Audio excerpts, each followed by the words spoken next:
Hello friends, welcome back to my channel. इस video में हम ऑपरेटर डेल के बारे में बात करेंगे। ऑपरेटर डेल को हम उल्टे ट्राइंगल से शो करते हैं, इसे हम डेल या नेबुला बोलते हैं। ठीक है, इस डेल का मतलब है I del by del x plus J del by del Y plus K del by del Z.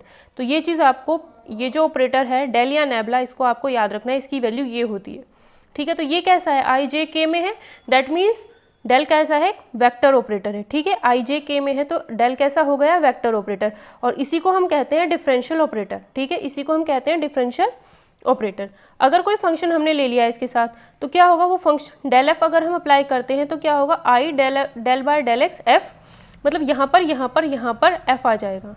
ठीक है, फिर हमने एफ उसमें से कॉमन ले लिया तो उसको हम एफ को बाहर भी लिख सकते हैं। तो आप ऐसे भी लिख सकते हो, डेल की वैल्यू ये होती है, एफ इधर लिख दिया। ठीक है, तो ये होता है हमारा वेक्टर ऑपरेटर। ध्यान रखना, वेक्टर ऑपरेटर है ये डेल, और डिफरेंशियल ऑपरेटर भी इसको हम कहते हैं। ठीक है, उसके बाद आपके पास आता है स्केलर पॉइंट फंक्शन, और एक और आता है आपके पास वेक्टर पॉइंट फंक्शन। अब स्केलर पॉइंट फंक्शन और वेक्टर पॉइंट फंक्शन में क्या डिफरेंस है। स्केलर पॉइंट फंक्शन आप एग्जाम्पल से समझना। इसका एग्जाम्पल क्या दिया है, ये डिस्टेंस का फॉर्मूला होता है, आपको पता होगा। ठीक है, अगर किसी भी स्पेस में कोई पॉइंट P है, ठीक है, किसी स्पेस में अगर कोई पॉइंट P है तो उसकी हम क्या निकाल सकते हैं, डिस्टेंस के लिए एक फॉर्मूला यूज़ करते हैं हम ये। ठीक है, तो उस फिक्स्ड पॉइंट का आपको सिर्फ, अगर आपको वो पॉइंट पता है तो उसमें वेक्टर का तो कोई मतलब नहीं है। आपको वो पॉइंट पता है तो दैट मीन्स आपको उसका क्या पता हो सकता है, डिस्टेंस पता हो सकती है, उसकी ओरिजिन से क्या डिस्टेंस होगी या किसी भी पॉइंट से उस पॉइंट की क्या डिस्टेंस होगी। तो वेक्टर का तो उसमें कोई मतलब नहीं है, वहाँ पर क्या है, सिर्फ नंबर्स में काम करेगा। तो वो हो गया आपका स्केलर पॉइंट फंक्शन। ठीक है, दूसरा आता है आपका वेक्टर पॉइंट फंक्शन। अगर आपको स्पेस में किसी पॉइंट के लिए सिर्फ क्या पता हो, उस पॉइंट का वेक्टर पता हो, अगर आपको उस पॉइंट का वेक्टर पता है तो उसके लिए आप क्या कर सकते हो, जैसे ये कोई पॉइंट P है, इस पॉइंट का आपको ये पता है। ठीक है, और इस पॉइंट के लिए आपने क्या बना दिया, इसका वेक्टर। तो वेक्टर को आप f1 xy z i j k इसमें लिखोगे तो ये हो जाएगा आपका वेक्टर पॉइंट फंक्शन। तो आई होप आप समझ गए होंगे कि वेक्टर पॉइंट फंक्शन और स्केलर पॉइंट फंक्शन में क्या डिफरेंस होता है। स्केलर पॉइंट फंक्शन का मतलब हो गया कि जैसे आपने किसी पॉइंट से, ये O था, ये P, इनकी जो डिस्टेंस है उसमें तो वेक्टर का मतलब ही नहीं है। ठीक है, लेकिन वो है तो फंक्शन ही एक्स वाई जेड का फंक्शन होगा। इस तरीके से x1 माइनस एक्स नोट का square plus y1 minus Y naught का square plus z1 minus Z naught का स्क्वायर। तो ये क्या हो गया, आएगा तो ये है तो ये फंक्शन ही, बट इसमें वेक्टर का कोई काम नहीं है। तो ये हो गया आपका स्केलर पॉइंट फंक्शन। अगर वेक्टर पॉइंट फंक्शन की बात करोगे, O से लेके P पॉइंट था ये, एक्स वाई जेड अगर इसके कोऑर्डिनेट थे, ठीक है, अगर हम इसके कोऑर्डिनेट मानते हैं f1 X Y Z plus comma f2 X Y Z f3 X Y Z. ठीक है, अगर ये इसका मतलब जो इसका इस पॉइंट का जो कोऑर्डिनेट है वो आपका इस तरीके से हो सकता है f1 f2 f3, और f1 f2 f3 भी क्या है, एक्स वाई जेड में कोई फंक्शन, ये भी एक्स वाई जेड में कोई फंक्शन है, ये भी एक्स वाई जेड में कोई फंक्शन है। तो इससे हम उसका वेक्टर बना सकते हैं। वेक्टर का कैसे बनेगा, f1i plus f2j plus f3k। ठीक है, तो ये क्या हो गया, वेक्टर। तो इसको हम कहेंगे वेक्टर पॉइंट फंक्शन। ठीक है, आई होप आपको जितना मैंने समझाना चाहता उतना समझाया, वो आपको समझ आ गया होगा मेनली जो चीज़ थी। ठीक है, अब जैसे इसका एग्जांपल ये भी दे रखा है कि अगर किसी पार्टिकल की किसी पोजीशन पे है, मतलब अब इसमें ये एग्जांपल दे रखा है कि कोई पार्टिकल है, एक तो होती है आपकी वेलोसिटी, एक होती है आपकी स्पीड। स्पीड में डायरेक्शन नहीं होती बट वेलोसिटी में डायरेक्शन होती है। ठीक है, तो वेलोसिटी कैसी हो गई, एक वेक्टर क्वांटिटी हो गई। तो अगर वेलोसिटी एक वेक्टर क्वांटिटी है और वेलोसिटी जो दे रखी है आपको फंक्शन के रूप में दे रखी है, तो वो क्या हो जाएगा, उस रीजन के लिए वेक्टर पॉइंट फंक्शन हो जाएगा। आई होप आपको समझ आ गया होगा। वेक्टर पॉइंट फंक्शन होगा तो उसमें आई जे के इस टर्म में आएगा, वो वेक्टर की फॉर्म में होगा, वो फंक्शन होगा, वेरिएबल्स होंगे उसमें बट आई जे के की फॉर्म में होंगे, कंपोनेंट फॉर्म में होंगे, वो वेक्टर पॉइंट फंक्शन होगा। बट अगर वो स्केलर पॉइंट फंक्शन होगा तो उसमें आई जे के नहीं होंगे, मतलब वो स्केलर होगा। स्केलर मतलब कोई नंबर, सिंपल। ठीक है, बट वो नंबर नहीं होगा, वो फंक्शन ही, बट उसमें वेक्टर क्वांटिटी नहीं होगी। ठीक है, नेक्स्ट आता है आपके पास ग्रेडियंट या slope of a scalar point function. अब ग्रेडियंट या स्लोप क्या होगी, स्केलर पॉइंट फंक्शन। एक चीज़ आप समझ लेना, अगर हम, एक होता है ग्रेडियंट, एक होता है डाइवर्जेंस। जब हम ग्रेडियंट निकालते हैं तो वो किसका निकालते हैं, स्केलर पॉइंट फंक्शन का। ठीक है, डाइवर्जेंस निकालते हैं तो वेक्टर पॉइंट फंक्शन का निकालते हैं। ठीक है, ये चीज़ ध्यान रखना। ग्रेडियंट स्केलर पॉइंट फंक्शन का और डाइवर्जेंस वेक्टर पॉइंट फंक्शन का। ठीक है, तो हमारे पास इसके लिए ग्रेडियंट अगर हमें किसी फंक्शन का निकालना है तो वो क्या होना चाहिए, कंटिन्यूसली डिफरेंशिएबल होना चाहिए। ठीक है, क्या होना चाहिए, कंटिन्यूसली डिफरेंशिएबल वो होना चाहिए। ठीक है, अब ये कोई फंक्शन है जिसमें एक्स वाई जेड में है, मतलब कोई फंक्शन है X square plus Y square plus Z square, इस तरह का हमने मान लिया। तो डेल एफ अगर हम करते हैं, देखो इनके बीच में कोई डॉट कोई क्रॉस कुछ नहीं है, डायरेक्ट। ठीक है, तो डेल एफ क्या होता है, हमारा gradient of scalar point function. F क्या है, स्केलर पॉइंट फंक्शन है।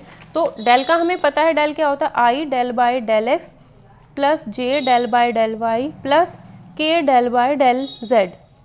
एफ का मतलब फंक्शन है, कोई भी एक्स वाई जेड में, एक्स वाई जेड की टर्म्स में ये होगा। ठीक है, जैसे हमने मान लिया F equals to X square plus Y square plus Z square, तो इसको हम क्या कहते हैं, डेल एफ। ये होता है हमारा ग्रेडियंट ऑफ फंक्शन। इनके बीच में कुछ भी नहीं लिखा हुआ है, तो ये एफ यहाँ पर भी पहुँच जाएगा, यहाँ पर भी पहुँच जाएगा, यहाँ पर भी, यहाँ से गायब हो जाएगा। ठीक है, तो इस तरीके से हम gradient of scalar point function निकालते हैं। ध्यान रखना, ग्रेडियंट या स्लोप निकलेगा किसका, स्केलर पॉइंट फंक्शन का। ठीक है, अब हमने क्या किया है, कोई वेक्टर ए था, ठीक है, उसका डॉट प्रोडक्ट किया है डेल से, वेक्टर का डॉट प्रोडक्ट किया है डेल से, और ये डेल क्या है, वेक्टर क्वांटिटी, ये भी क्या है, वेक्टर क्वांटिटी। हमें पता होता है कि जब भी हम किन्हीं भी दो वेक्टर क्वांटिटी का डॉट प्रोडक्ट निकालते हैं तो वो हमेशा एक स्केलर आती है। जैसे आपको पता होगा कि अगर आप, जैसे हम मान लेते हैं 2i plus 3j plus 4k, एक वेक्टर है, इसका डॉट प्रोडक्ट निकालते हैं i plus J plus k के साथ। ठीक है, जब भी डॉट प्रोडक्ट हम निकालते हैं तो क्या होता है, i डॉट i की वैल्यू 1 होती है, 2 प्लस 3 जे डॉट जे की वैल्यू 1 होती है, k डॉट k की वैल्यू 1 होती है। ठीक, मतलब डॉट प्रोडक्ट जब हम निकालते हैं क्या होता है, i की i के साथ, j वाले की j वाले के साथ, k वाले की k वाले के साथ। ठीक है, और हमें पता है अगर डॉट प्रोडक्ट में है तो i डॉट i 1 होगा, j डॉट j 1 होगा, k डॉट k 1 होगा। तो 2i का डॉट प्रोडक्ट निकाला i के साथ, ठीक है, तो कितना हो जाएगा 2, क्योंकि i डॉट i की वैल्यू 1 होगी, बाकी भी इसी तरीके से। तो ये जो वैल्यू आई है 4 3 7 8 9, एक स्केलर आया है, नंबर आया है एक, आई जे के तो नहीं आया ना। दैट मीन्स जब भी आप दो वेक्टर्स लोगे, उनका डॉट प्रोडक्ट निकालते हो तो हमेशा स्केलर आता है। ठीक है, शायद आपको पता भी हो ये बात। तो वेक्टर ए का मतलब हो गया वेक्टर ए, और डेल का मतलब हो गया आई डेल बाय डेल एक्स। ठीक है, ये हमने, मैं इसे करके बता देती हूँ पूरा proper. Vector A dot del is equals to, vector A की वैल्यू लिखी है हमने a1i plus a2j plus a3k, dot product del के साथ i del by del x plus j del by del Y plus k del by del z। तो दोनों का dot product i वाले का i के साथ कितना आएगा, a1 del by del x plus j वाले का j के साथ a2 del by del y, a3 del by del z। तो ये हो गया वेक्टर a डॉट डेल की वैल्यू। तो इसमें आई जे के नहीं आ रहा है, तो ये क्या है कि स्केलर क्वांटिटी आई है। ठीक है, तो वही हमने यहाँ पर निकाली है। अगर आप इसमें कोई फंक्शन अप्लाई कर दोगे यहाँ पर, अब ये डेल एफ है ना, डेल एफ का मतलब क्या हो गया, gradient of a function. Gradient of function मतलब आपने यहाँ पर एफ अप्लाई कर दिया है, तो यहाँ पर एफ आ जाएगा बस। ठीक है, अगर आपके पास कोई यूनिट वेक्टर है, दैट मीन्स अब हमने क्या किया है, आपके पास कोई यूनिट वेक्टर है, हमें पता होता है कि आई जे के जो होते हैं ये भी क्या होते हैं, एक्स वाई जेड एक्सिस के साथ एक यूनिट वेक्टर होते हैं। ठीक है, तो vector A dot I cap जो होगा, vector A dot J cap, vector A dot के कैप, ये क्या हो जाएंगे, डायरेक्शन कोसाइंस हो जाएंगे वेक्टर ए के। ठीक है, क्या हो जाएंगे, डायरेक्शन कोसाइंस हो जाएंगे वेक्टर ए के, क्योंकि हमने यूनिट वेक्टर कहा है ना, तो जो नीचे डिस्टेंस होगी वो क्या हो जाएगी, आपकी 1। अब कैसे, देखो, अगर आप vector A dot I cap निकालते हो तो वेक्टर ए का मतलब a1i plus a2j plus a3k, dot product किया आई कैप के साथ, तो सिर्फ इसके साथ मल्टीप्लाई होगी, बाकी के लिए तो है ही नहीं, प्लस इसे 0j प्लस 0k लिख सकते हो। तो 0 इसकी इसके साथ होगी, इसकी इसके साथ, तो 0 आ जाएगा। तो इसकी जब इसके साथ डॉट प्रोडक्ट करेंगे तो a1 ही आएगा। ठीक है, और a1 क्या होगा, क्योंकि जो हमारा वेक्टर a है वो क्या है, यूनिट वेक्टर, तो उसका मॉड्यूलस 1 होगा। तो a यही डायरेक्शन रेशो था ना, तो डायरेक्शन कोसाइन भी क्या हो जाएगा, a1 ही हो जाएगा, क्योंकि जो उसका मॉड्यूलस है उससे हम अगर नीचे डिवाइड कर दें तो ये कितना आएगा, a1 ही आएगा।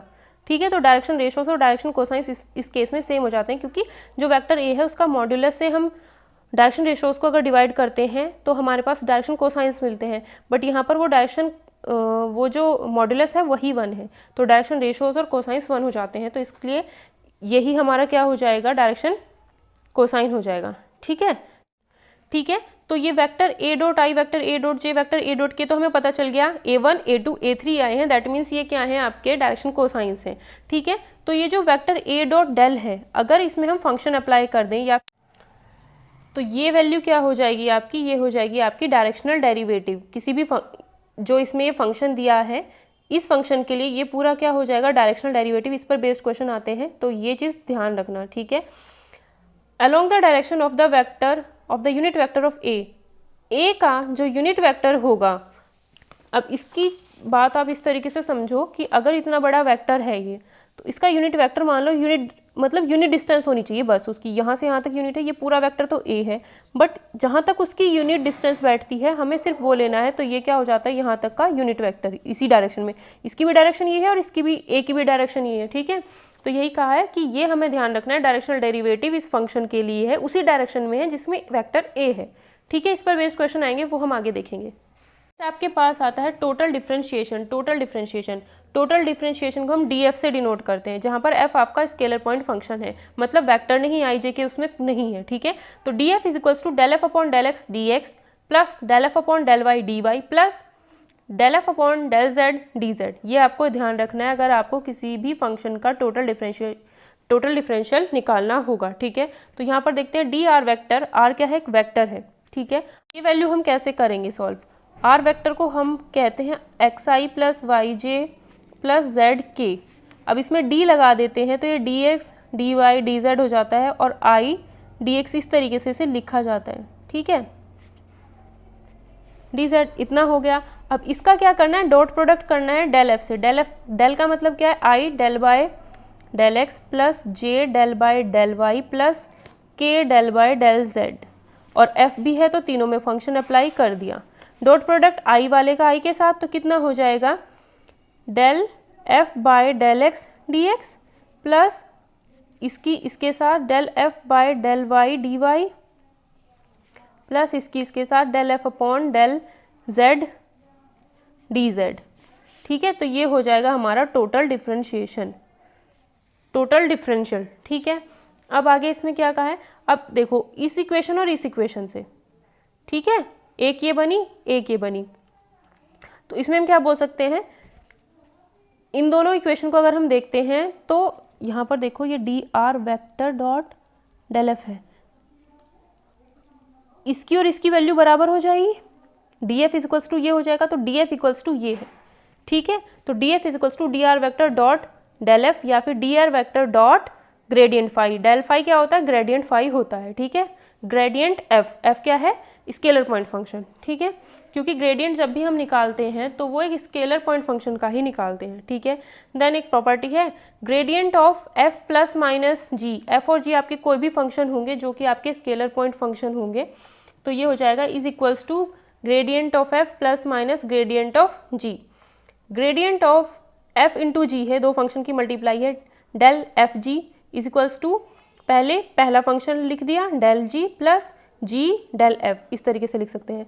डेल एफ अपॉन जी करना है तो 1 upon G square G del F minus F del G. ठीक है, जैसे डिफरेंशिएशन के फॉर्मूले होते हैं इसको, या फिर ऐसे लिख सकते हैं G gradient F minus F gradient G upon G square. ठीक है, नेक्स्ट आता है डायरेक्शनल डेरिवेटिव। डायरेक्शनल डेरिवेटिव हम पढ़ चुके हैं, इसका एक क्वेश्चन आपको बता देती हूँ कि कैसे इसका बेस है, बाकी क्वेश्चन आप बुक से प्रैक्टिस कर सकते हो, अगर टाइम मिला तो मैं बाद में प्रैक्टिस करा दूंगी। Find the directional derivative. Directional derivative क्या होता है, जिस डायरेक्शन में कोई वेक्टर होता है उसी की डायरेक्शन में वो बनता है। ठीक है, उसी की डायरेक्शन में हमें उसका यूनिट वेक्टर निकालना होता है। मतलब देखो किस डायरेक्शन में कहा है, इस वेक्टर की डायरेक्शन में बोला है, तो इसकी डायरेक्शन में पहले हमें इसका यूनिट वेक्टर निकालना होगा। इसका यूनिट वेक्टर निकालने का तरीका क्या होता है, इस वेक्टर को रखो अपॉन में अंडर रूट आई का मल्टीपल 1 उसका स्क्वायर प्लस 2 का स्क्वायर प्लस 2 का स्क्वायर, तो कितना हो जाएगा, ये आपके पास हो जाएगा under root 1 square plus 2 square plus 2 square, यानी 4 4 8 और 1 9,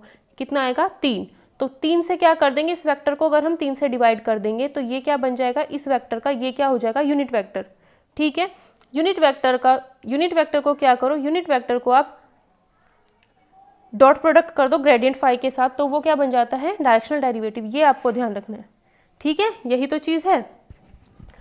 जिस वेक्टर की डायरेक्शन में पूछेगा उस वेक्टर के लिए आपको सबसे पहले यूनिट वेक्टर निकालना होगा। ये निकला यूनिट वेक्टर, देन आपको ग्रेडियंट फाई निकालना होगा।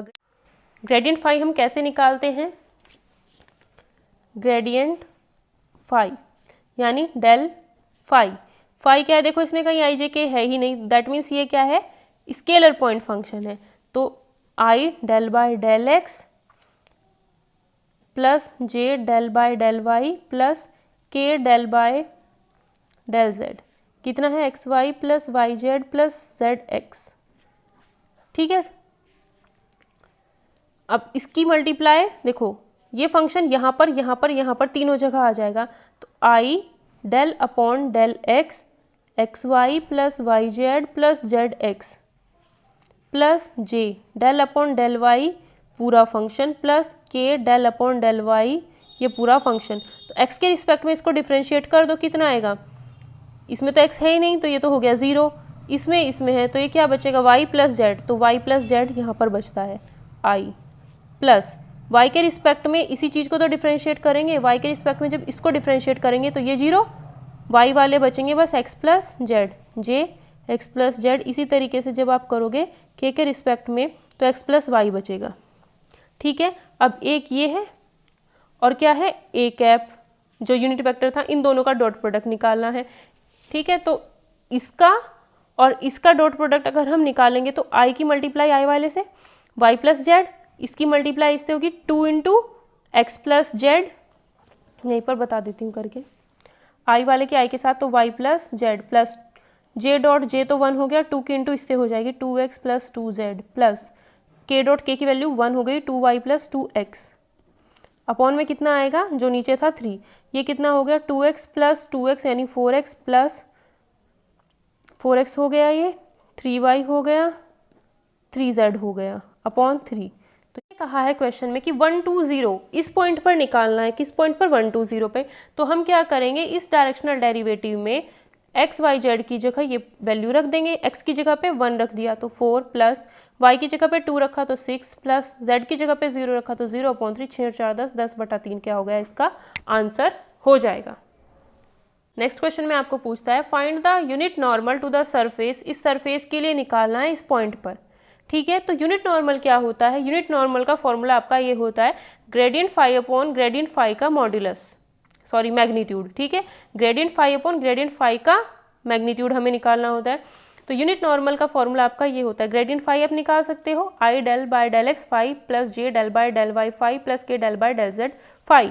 अब आपको पता है एक्स वाई जेड ये तीनों ही चीज़ किस में आ रही है, फंक्शन में आ रही है ना, तो यहाँ से हम फाई इसको ना z को हम इधर लेके चले जाएंगे। ठीक है, z को इधर लेके जाएंगे तो ये पूरा फंक्शन होगा ना, z को हम फाई नहीं मान सकते, z को हम फाई नहीं मानेंगे क्योंकि जो ये सॉल्व करेंगे, ये जो फॉर्मूला है ग्रेडियंट फाई का, इसमें खुद नीचे z है, मतलब z के रिस्पेक्ट में तो डिफ्रेंशिएशन होगा, तो दैट मीन्स इस z को इधर लेके जाएंगे तो ये फंक्शन बन जाता है, वो हमने फाई मान लिया, चाहे उसे आप f मान लो, स्केलर पॉइंट फंक्शन है, आई जे के नहीं है इसके अंदर।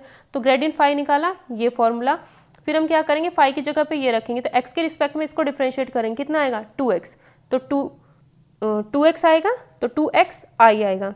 ठीक है, फिर फाई को y के रिस्पेक्ट में किया तो 2y आएगा, जे 2y प्लस के, z के रिस्पेक्ट में करेंगे कितना आएगा 1, तो कितना आएगा यहाँ पर माइनस के इंटू 1। ठीक है, नेक्स्ट इसमें अब उसने पूछा है इस पॉइंट पर, तो हम क्या कर देते हैं, ग्रेडियंट फाई की जो वैल्यू है ये जो है, इसमें एक्स वाई जेड की जगह पे 1 2 5 रख देंगे, 1 2 5 हम इसमें रख देते हैं, जेड की तो वैल्यू है ही नहीं, जेड की जगह पे तो ऑलरेडी 1 लिखा हुआ है, तो यहाँ पे रख दिया 1 2 5। ठीक है, तो 5 की तो ज़रूरत पड़ेगी नहीं, इसको हम सॉल्व करते हैं तो 1 2 5 रखने पर हमारे पास ये वैल्यू आ जाती है।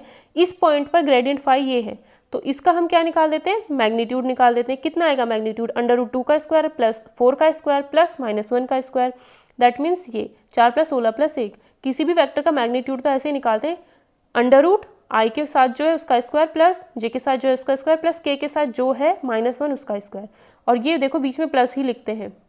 ठीक है, तो ये हमने ग्रेडियंट फाई का मैग्नीट्यूड निकाल दिया, ऊपर ये वेक्टर था, vector upon this magnitude, this is equals to unit normal. तो ऐसे हमें क्वेश्चन को सॉल्व करना है। डायरेक्शनल डेरिवेटिव और यूनिट नॉर्मल ज़रूर याद रखना।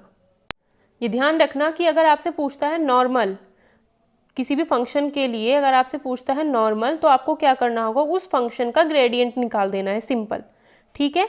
और अगर आपसे पूछता है यूनिट, अगर आपसे कभी भी यूनिट पूछेगा ना, तो वो वेक्टर ऊपर रखो, नीचे उसका मैग्नीट्यूड रख दो, ठीक है। यहाँ पर हमें क्या निकालना था, नॉर्मल, नॉर्मल निकालना था, तो ग्रेडियंट फाई रखा, ठीक है। अब इसने कहा यूनिट नॉर्मल, यूनिट नॉर्मल है तो उसके मैग्नीट्यूड से उसको डिवाइड कर दो। इस क्वेश्चन में अगर सिर्फ नॉर्मल पूछा गया होता तो नॉर्मल सिर्फ इतना हो जाता इस पॉइंट पर, लेकिन उसने यूनिट नॉर्मल पूछा है तो उसके मैग्नीट्यूड से डिवाइड कर दिया, ठीक है। किसी भी फंक्शन के लिए उसका नॉर्मल क्या होता है, ग्रेडियंट फाई। डायरेक्शनल डेरिवेटिव क्या होता है, जो कंपोनेंट है del phi is in the direction of a vector a, मतलब जो हम ग्रेडियंट फाई निकालते हैं ना, जिस वेक्टर के लिए निकालते हैं, किसी वेक्टर की डायरेक्शन में पूछता है वो हमेशा, तो जो हम वेक्टर निकालते हैं उसी वेक्टर की डायरेक्शन में वो ग्रेडियंट फाई भी निकलता है, ठीक है। और जो इसके कंपोनेंट होते हैं, जो इसके कंपोनेंट होते हैं वो बराबर होते हैं del phi dot D cap, किसके, del phi dot D cap के बराबर होते हैं। एंड इसको हम क्या कहते हैं, सॉरी ये ए कैप है, ठीक है। चाहे आप इसे a cap dot del phi लिखो, चाहे del phi dot a cap लिखो, ठीक है। ए कैप क्या है, वेक्टर ए की डायरेक्शन में एक unit normal, unit vector. A cap क्या है, वेक्टर ए की डायरेक्शन में एक यूनिट वेक्टर, ठीक है। तो ये क्या हो जाता है आपका डायरेक्शनल डेरिवेटिव, मतलब सिंपली अगर आप बहुत इजीली समझना चाहते हो, वेक्टर ए है, इसकी डायरेक्शन में हमें क्या इस वेक्टर ए की डायरेक्शन में हमें डायरेक्शनल डेरिवेटिव निकालना है। तो पहले हमें इस वेक्टर ए की डायरेक्शन में इस वेक्टर ए का यूनिट नॉर्मल पता, यूनिट वेक्टर पता होना चाहिए। तो यूनिट वेक्टर का डॉट प्रोडक्ट हम del function gradient of that function, जो कि स्केलर पॉइंट फंक्शन होगा, उससे कर देंगे। तो ये क्या आ जाता है हमारा डायरेक्शनल डेरिवेटिव। आई होप आपको समझ आ गया होगा, ठीक है। Del F is perpendicular to D R, that is perpendicular to tangent plane at A, यानी ए उसमें कोई पॉइंट है, ठीक है। Del F dot D R equals to 0 होता है। ये कंडीशन इसने दे दी है कि अगर आपके पास कोई वेक्टर है, उसका आपने टोटल डिफरेंशिएशन निकाला है, तो वो वेक्टर उस ग्रेडियंट ऑफ फंक्शन के परपेंडिकुलर अगर है तो उनका डॉट प्रोडक्ट हमेशा 0 होता है। क्योंकि आपको पता है अगर दो वेक्टर परपेंडिकुलर हो जाते हैं तो वो क्या होते हैं, हमेशा उनका डॉट प्रोडक्ट 0 आता है, ठीक है। तो वही काम यहाँ पे है, क्योंकि दो वेक्टर का जो डॉट प्रोडक्ट होता है उसका फॉर्मूला होता है magnitude of a magnitude of b into cos theta, cos 90 की वैल्यू 0। तो अगर ये दोनों परपेंडिकुलर हैं, दोनों वेक्टर ही हैं, ग्रेडियंट एफ भी वेक्टर क्वांटिटी आता है, ये दोनों अगर परपेंडिकुलर हैं तो दोनों क्या हो जाएंगे, दोनों का डॉट प्रोडक्ट 0 आएगा। तो यही चीज़ आपको ध्यान रखनी है। नेक्स्ट क्लास में हम पढ़ेंगे डाइवर्जेंस ऑफ ए वेक्टर। अगर आपको वीडियो पसंद आती है तो प्लीज़ वीडियो को लाइक कर देना और ज़्यादा से ज़्यादा इस वीडियो को शेयर करना, ताकि ज़्यादा से ज़्यादा स्टूडेंट हमारे साथ जुड़ सकें।